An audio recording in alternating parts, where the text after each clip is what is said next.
আলাইকুম। কিছুক্ষণ আগে একটা ভিডিও দিয়েছি, বলেছি অনেক নেতার কাছে আমরা যাইতে পারি না তার তেল বাচ্চামতার জন্য। অনেক নেতার সাথে দেখা হয়েছে, আসসালামু আলাইকুম বলেছে, নেতা বলেছে গর্ব ভরে মুখেও জবাব দেয় নাই। আবার অনেক নেতার কাছে গিয়েছি, তাদের কাছে আমরা সম্মান পেয়েছি, যেরকম খায়রুজ্জামান লিটন রাজশাহীর মেয়র, সিটি মেয়র, বাংলাদেশের যেখানে দেখা হয়েছে সে আমাদের সম্মান করেছে।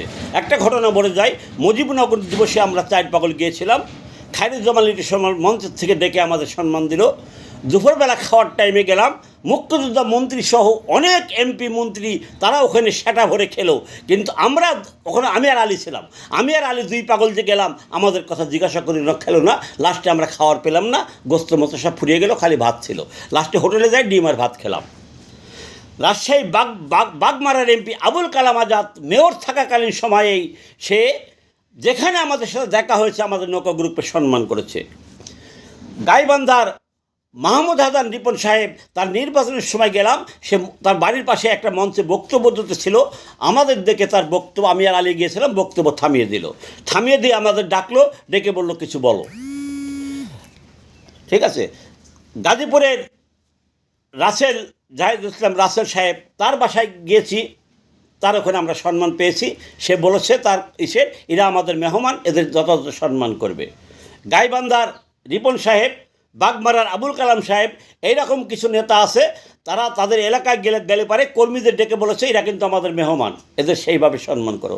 রাজশাহী সিটি মেয়র খায়রুজ্জামান লিটন সাহেবের ওখানে বেশি গেছি, নির্বাচনের প্রচারের সময় গেলাম, খায়রুজ্জামান লিটন সাহেব আমাদের দেখে গাড়ি থামিয়ে দিল, থামিয়ে দেখে তার পিএসকে বলিল এদের যথাযথ সম্মানের ব্যবস্থা করো, এদের থাকার ব্যবস্থা করো। বলিলাম আমাদের থাকার ব্যবস্থা হয়েছে। বলে কোথায় হয়েছে? পার্টি অফিসের পাশে পাপ্পি ভাই আছে, তার আব্বা আমাদের থাকার এবং খাওয়ার ব্যবস্থা করেছে, বাসার নিচেই হোটেল, বলেছে এখানে থাকবে, এখানে খাবে। তো এরকম সারা বাংলাদেশে ঘুরেছি, অনেক নেতা আমাদের বুকে টেনে নিয়েছে, তাদের সংখ্যা সীমিত, তাদের কথা আমরা এই জীবনে ভুলতে পারিব না।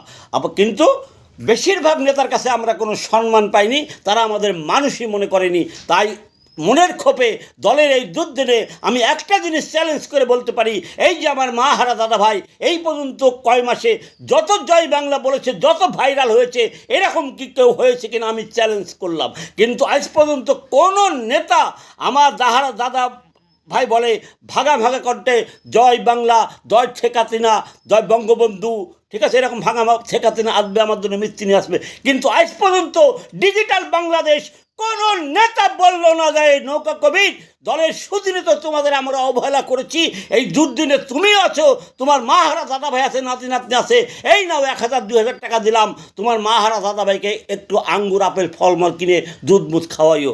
এই কথা আজ পর্যন্ত বলে নাই। এই জন্য মনের ক্ষোভে অনেক সময় গালি বাড়িয়ে যায়, কারণ দলের সুদিনে 18 সাল থেকে 21 সাল থেকে সাথীদের নিয়ে দলের পদবি বেচা, চাকরি বাকরি তদবির করে নেতারা কোটি টাকার মালিক হচ্ছে, এর ব্যাপারে কথা বলেছি। কথা বলার জন্য আমার 10 থেকে 11 আইডি নেতাদের তেল বাত্তাম তারা খেয়ে নিয়েছে। দলের এখন দুর্দিন, এখনও তারা আমাদের দেখে না, দলের সুদিনও অবহেলা করেছে। তাই মনের ক্ষোভে অনেক সময় গালি বাড়িয়ে যায়। তবে এই গালি যারা খারাপ তাদের জন্য, যারা ভালো তাদের আমাদের মনে স্থান আছে, তাদের আমরা চিনি, তাদের আমরা গালি দেওয়ার কোনো প্রশ্নই আসে না। তাদের এলাকার কর্মীরা ইনশাআল্লাহ জাগ্রত।